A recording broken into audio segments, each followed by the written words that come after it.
Freeling. Harrison. Here. Hinkleman. Here. Legere. Here. Meeks. Scott. Here. Walren. Present. Werfel. Here. Yarborough. Present. Elliott. Where's Here. everybody? Chair, we have 8 present and 4 absent. We have a quorum. Minutes from the 14th. I'll make a motion that we accept the minutes. Moved by Majerick, I second the motion. supported by Harrison, since hand signs don't count for this purpose. All in favor signify by saying aye. Aye. All opposed? Minutes are approved. Requisition review.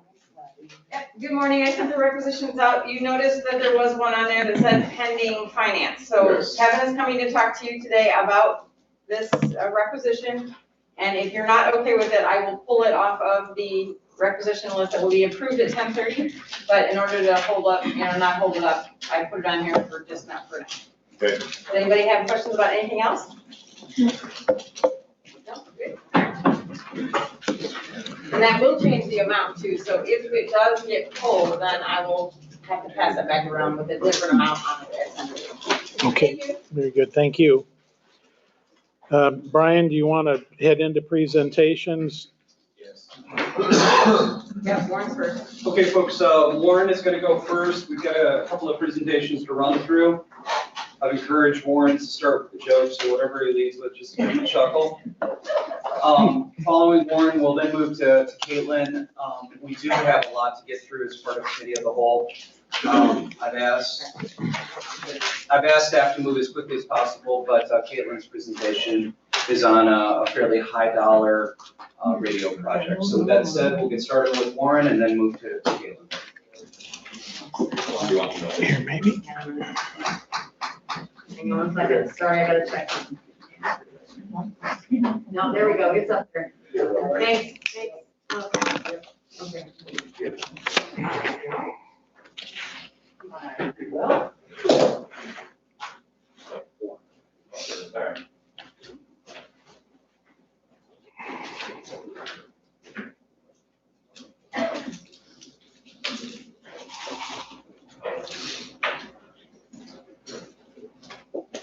Good morning. Did you hear the one about the guy that, the equalization director that didn't have a joke prepared? It's hilarious. So this is, of course, our annual apportionment. It's fairly routine. We do it every year. And I'm going to try to go quick this morning. As you're certainly aware, this is the report that presents the millage rates that are levied throughout the county, but also the impact of the rates, the taxable value they're levied against, and therefore the projected revenue. Every year we do this.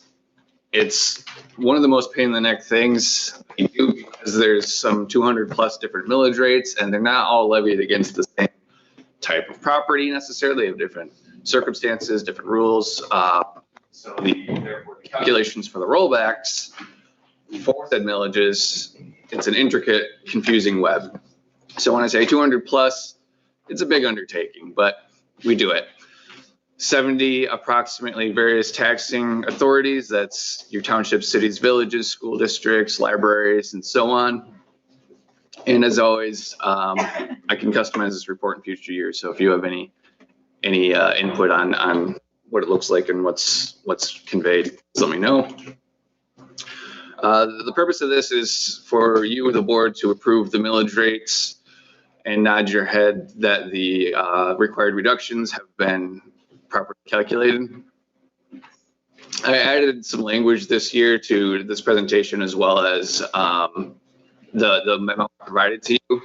And I want to highlight it. It says all statement papers and records submitted to the equalization department showing money to be raised have been examined and appear to be properly certified. I use that language specifically because it echoes some of the legislation and therefore is intended to ensure that we're covered and that what we've done is we've looked at what was submitted to us, said, yep, this is certified and we believe it to be correct. And we can move forward with its approval here today.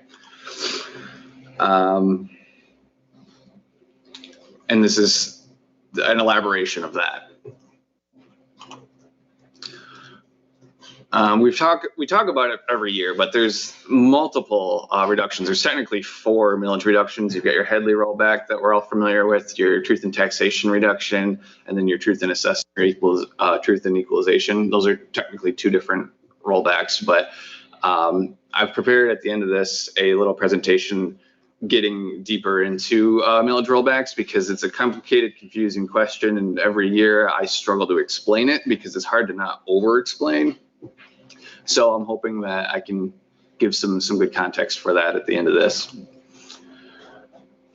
And I'm actually going to skip right by this because it's not new information and it's just talking about these 2 rollbacks. And like I said, I'm going to be elaborating at the end on them.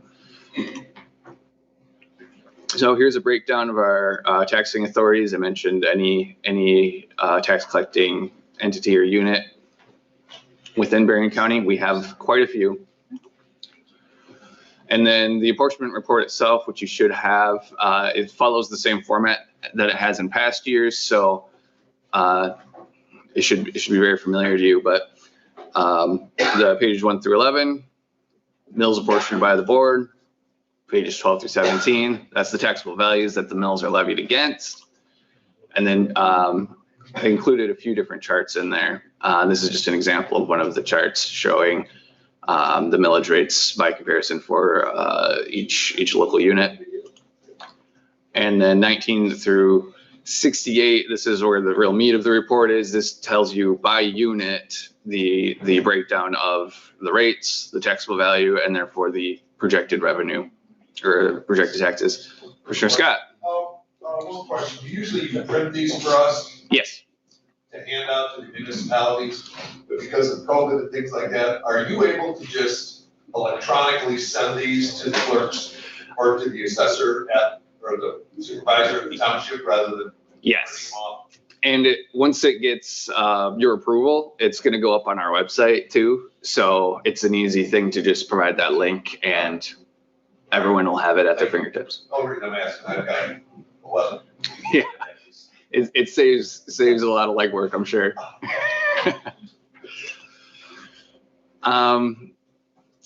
Okay, and I want to kind of skip through this because again, it's not really new information, and I want to get to our the new presentation I put together.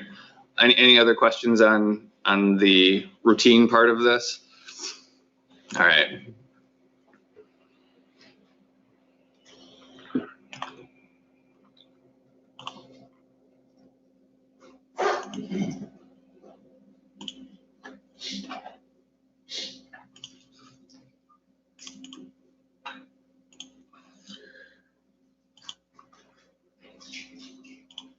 So some of this might be, excuse me, might be a little elementary, but I thought I'm going to start at the beginning, give some context to what it is I'm talking about, and maybe it's a bit of a refresher too, but bear with me here, and I think you'll like what I put together. So as you are likely already familiar with, you have your true cash value or market value, and then you have your assessed value. The statute says that assessed value must be at 50% of true cash value. And so what you see in this situation, this is just an example of one property that's hypothetically $1 million property back in 2010. And this is showing each year, these are randomly generated numbers. So this is simulating market change up through the current year. And so you can see as market changes and the property value changes, the assessed value mirrors it. It's just simply 50%. And that's just what it always is. So that's pretty straightforward. So when we introduce the variable of taxable value, it tells a different story because the screen's smaller than mine. So some of these might, I should have made this smaller to fit on the screen, but So here's our chart from the prior slide. Assessed value is 50% of market value, but taxable value has no relationship to anything. It just does what it's going to do. In particular, it goes up every year in most normal cases just by the rate of inflation. And that's what we're seeing in this chart. It's just going up by the rate of inflation. The only exception is in these two instances where the market value dropped, thereby pulling down the assessed value, and taxable value can never exceed assessed value. So what's happening in these cases is the assessed value is suppressing the taxable value, but otherwise taxable value is unaffected by those other variables. It just goes up by the rate of inflation each year, or 5%, whichever is the lesser thereof. So in a situation where a building is added to the property, this is what it looks like. In 2015, we'll say a $200,000 building is added. In 2016, you get the market change effect of, in this case, slight decrease, but again, this is just randomly generated numbers. But you also get that $200,000, which translates to 100,000 assessed, which translates to 100,000 new taxable. So in that year, taxable value will jump right up, and you get that inflationary effect in every other year. So now when we talk about the Headley rollback, this is what we're talking about. Bear with me here. So the Headley rollback, in this situation, this is simulating rather the rollback, and there's none occurring. And the reason for that is because all that's happening in this example is market change and the inflationary effect on taxable value. And Headley says that's okay. Headley allows for revenue increases resulting from inflation, and that's what we're seeing here. So revenue goes up along with taxable value, and it's not actually real new dollars because it's just the inflationary effect. And Headley says that's fine. Here's where truth in taxation is different, and this is kind of the main thing I wanted to highlight. Truth in taxation says that in that same situation where there's no other variables, the only variable is market change and inflation, look what happens to revenue. It stays the same.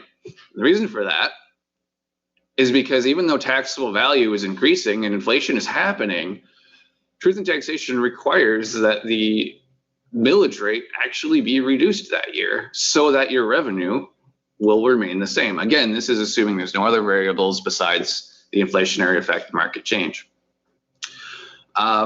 What's different about truth in taxation from Headley is it can be, for lack of a better word, avoided. By doing our public hearing next month when the budget is approved, there's a process that complies with Section 16 of the Uniform Accounting and Budgeting Act, which allows basically to levy an amount in excess of the base tax rate. What that's doing is allowing us to get this Headley effect and therefore the inflationary increase due to revenue, which only makes sense. Excuse me. Yes. When do we need to publish notice of the public hearing for the truth in taxation hearing? Excellent. The question was, when do we need to publish notice for the truth in taxation hearing? Well, there's actually two ways of complying, and one is to hold a separate truth in taxation hearing. And I don't, off the top of my head, know the requirements for noticing on that. But the other method is to, when adopting your budget, state the millage rates that you intend to levy and the purpose for which you intend to levy them. And that's what we do every year. And so I've been working with Ben to update our resolution to include that for the appropriations meeting next month. Do we need to wrap our meeting around the public hearing for truth in taxation to recoup that portion of the rollback that we can get back, or do we no longer need to have a public hearing on the day of that meeting? I might need to check with council on that before I can deliver an answer. Let's verify just since we've got some time heading into it. And I think finance is the one that's gonna bring that resolution out. Yeah, yep. So just wanted to make sure we were all on track. Absolutely. Thank you. Yeah, thank you. May I ask a question? Please.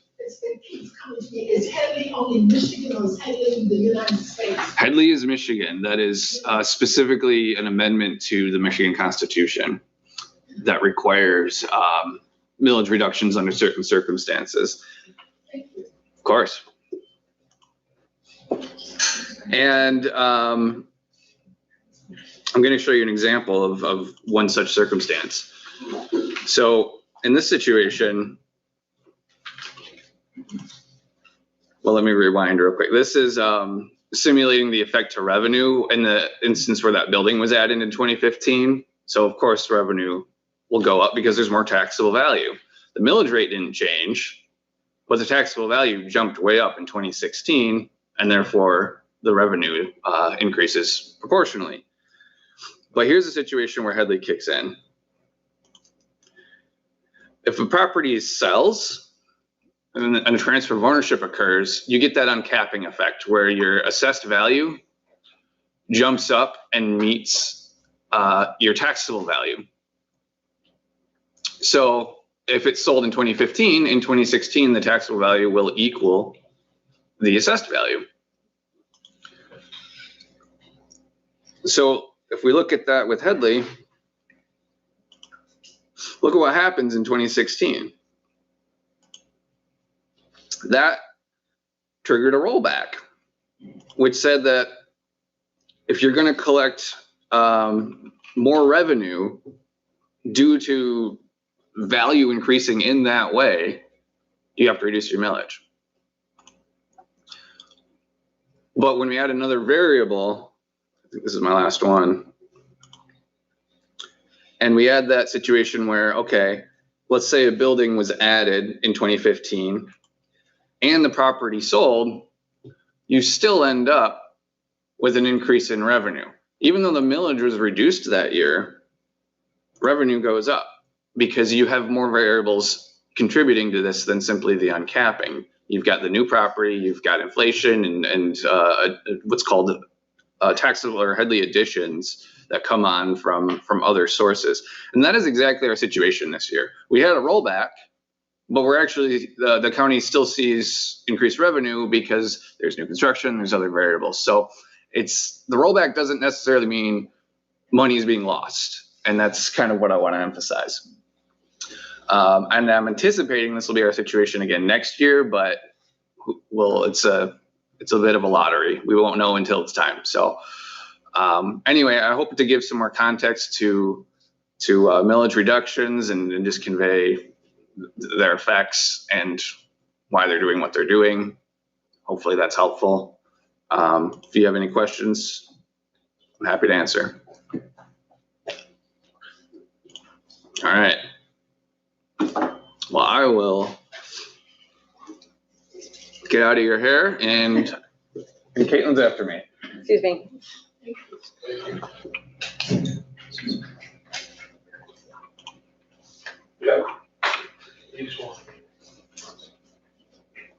Okay, folks, we're watching that block closely.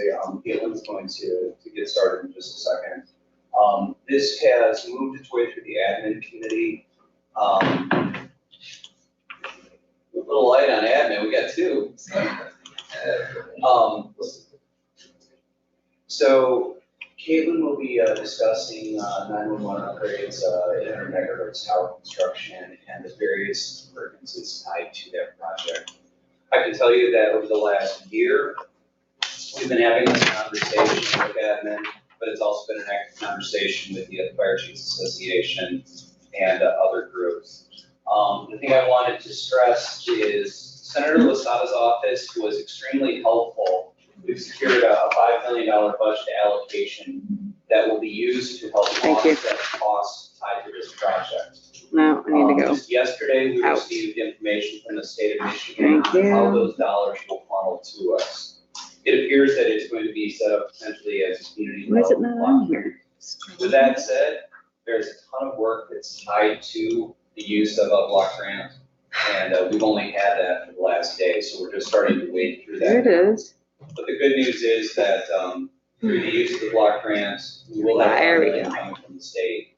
So while this is an expensive project, it's one that the state has made it a priority for the budget process.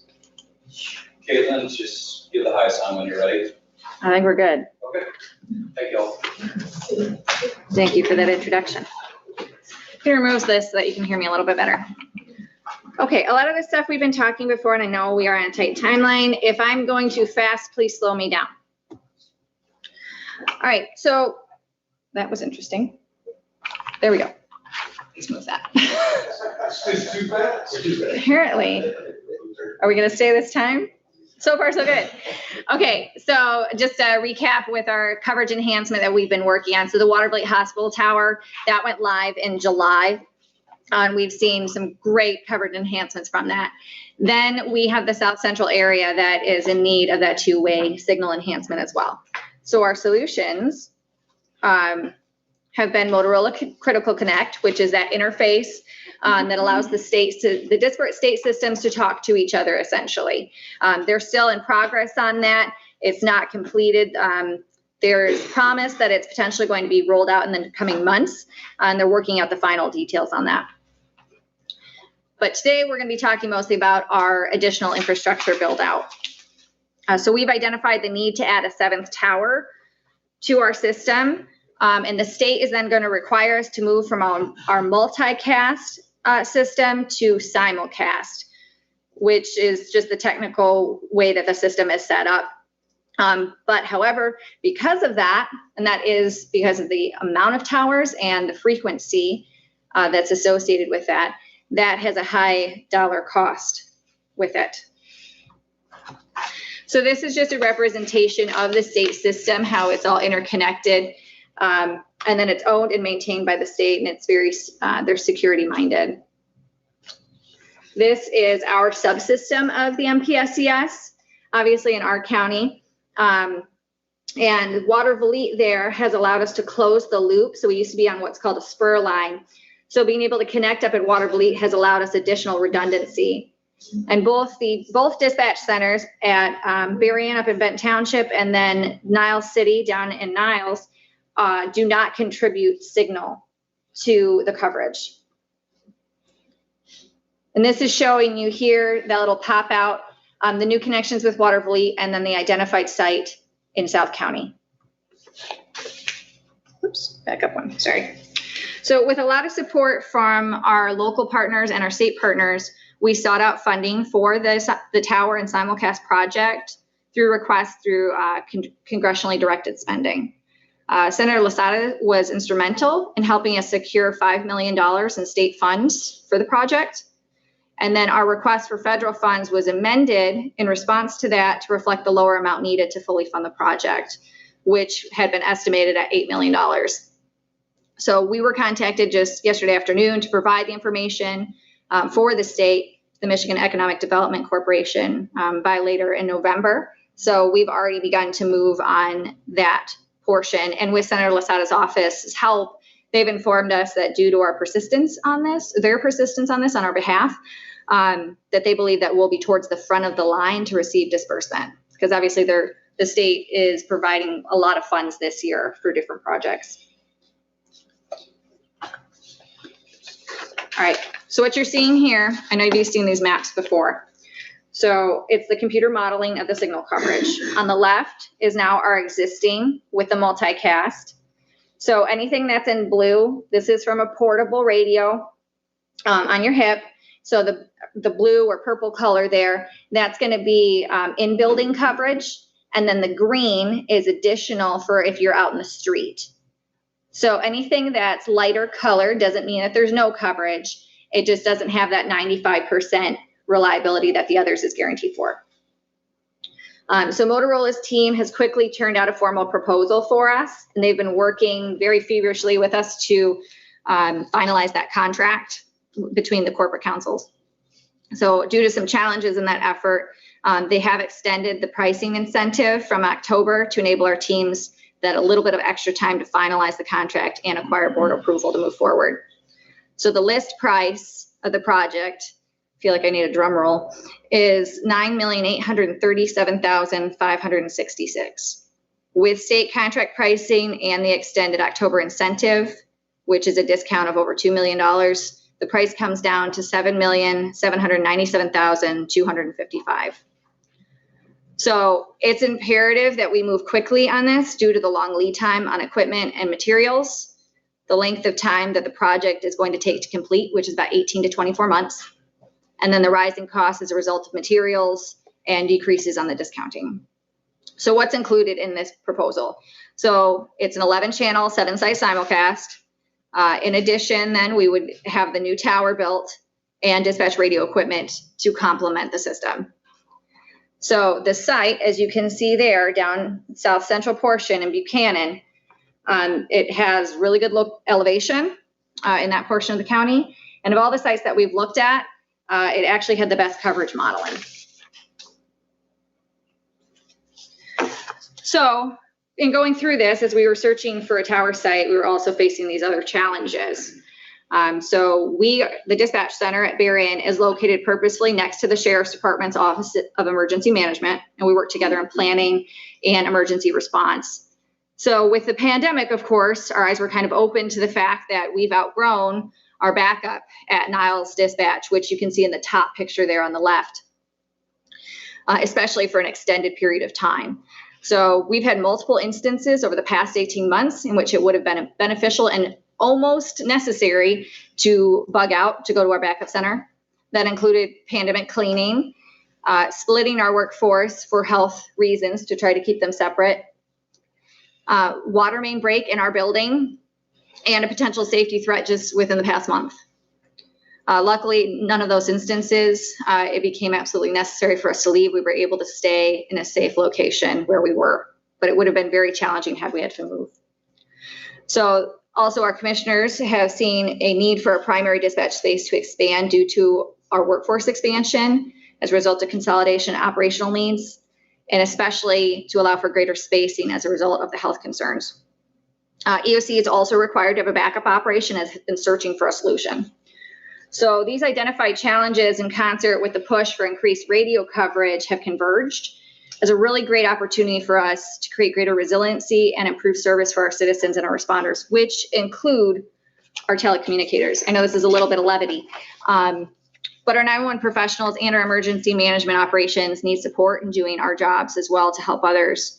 So not only do they need the technology and tools you'd expect, the phones, radios, CAD, et cetera, but they need that healthy space. They need places to meet, train, rest, decompress as they handle emergencies 24/7, 365. Just for a little bit of perspective, last week I had a trainee that handled about 150 calls in a normal shift, which is standard. And yesterday afternoon, during a span of about an hour and a half, our telecommunicators provided instructions on 3 CPR calls. So they are handling emergency after emergency. It's a heavy job. So bringing us back with the radio enhancement project at Buchanan, it's affording us a great opportunity to meet these challenges that we're facing. And we've been working with AEP and taking steps toward site acquisition at that site there in Buchanan. So in summary, the importance of the radio communications enhancement project is incredibly paramount, and a sense of urgency is necessary in order to ensure our project financial discounts and timely completion. If you have any questions, I am happy to answer them. And I think I did that in 7 minutes, so. Yes, sir. I have a quick question. All of this equipment and everything that we're getting from Motorola, the towers and the upgrades and everything, what is the life expectancy of that equipment before it has to be replaced with newer, greater, better, whatever? You know, Sure. how many years are we gonna get out of the investment that we're gonna have to put in? That is a great question. So you're looking at multiple pieces of equipment here. So the tower itself, I've been assured by our state support system that does our maintenance. If you take care of a tower, it can last you 100 years. Of course, you have to take care of it. So, but then with the other equipment, the network itself, the state manages and maintains that. They are constantly doing updates on it. And we pay them a maintenance fee, service maintenance fee every year. And they take care of a lot of this stuff on updating microwave paths on the network, any support that we need. So they keep it going for us. And then, you know, the console's equipment needs to be changed out periodically as needed. Well, and I realize that what you're looking for, I believe we had talked about before, was an approval from finance to move it forward to the full board. Are we basically locked in with that price to the equipment as of today's date, or are we just asking for this approval to be in queue so that when we do go forward with it, we're dealing with that newer, greater, best equipment than what we would have, we did right now? I don't know if I'll try to answer your question. If I don't hit the mark, you let me know and maybe we'll rephrase.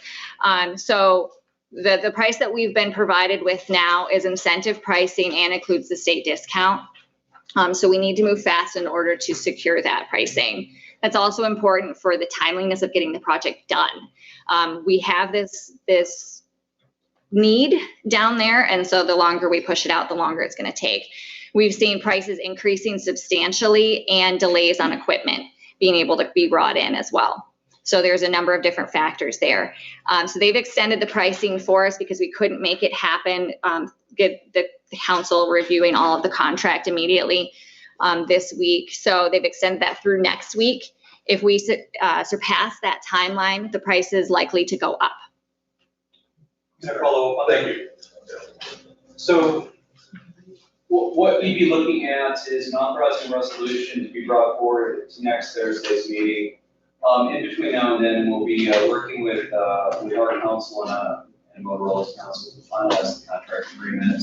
Additionally, the funding sources that we'll be using to cover this is we're going to propose a drawdown of some of our ARPA funds to cover the project cost while we wait to finalize the grant agreement. We've completed the revenue loss calculations, and we've freed up over $4 million in ARPA funds that can be easily justified to offset these project costs. We can then work to reimburse ourselves as the money flows from the state of Michigan. The one real question mark on this project is, are we going to end up moving our 911 operations center? And I think that question will be answered, but it's not going to be very quickly.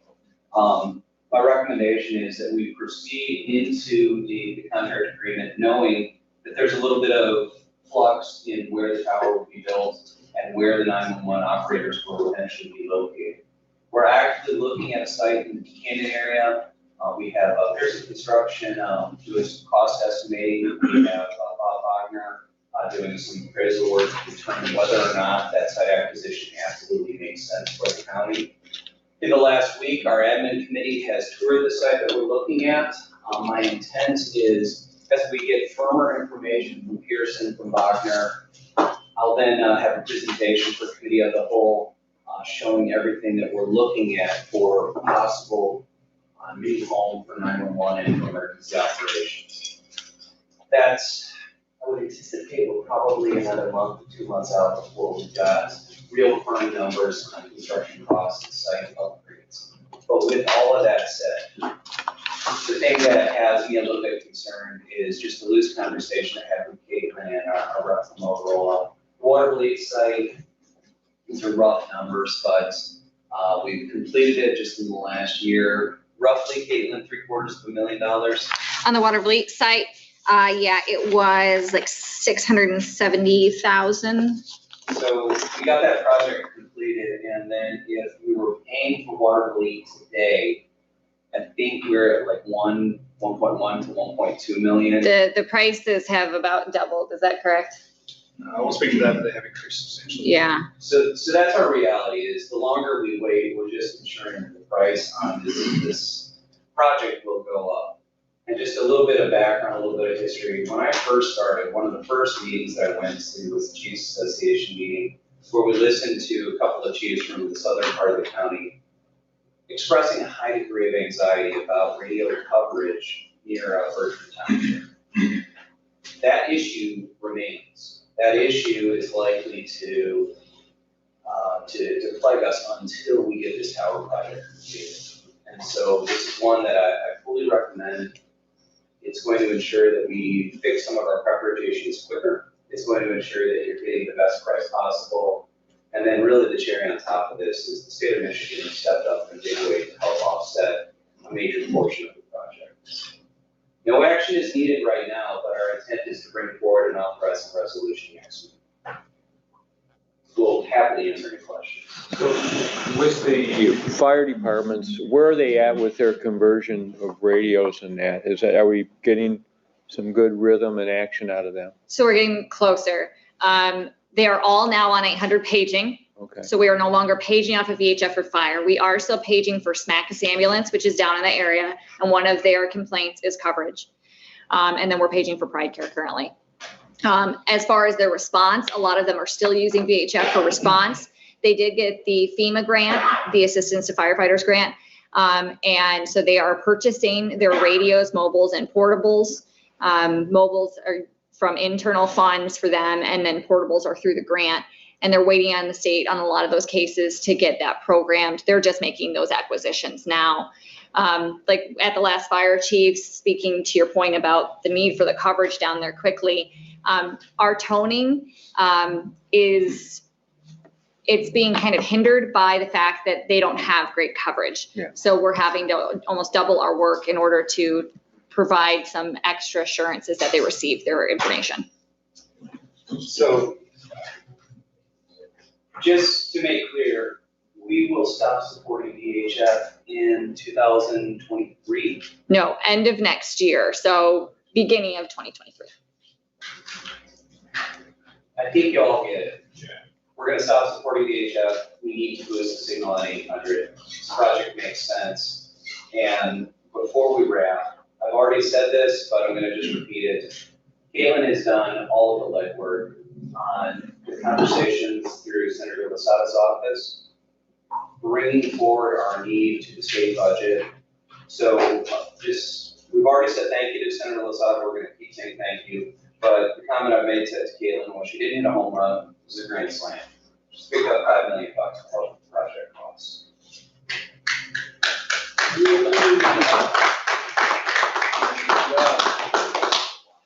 Mr. Chair, any other questions, concerns? Anybody have anything? All right, thank you. Thanks, Thank you Caitlin. very much for your time. Public comments. Anyone have anything before we break for committees? Other business before we break? Okay, we're done. Let's come back at 10:30.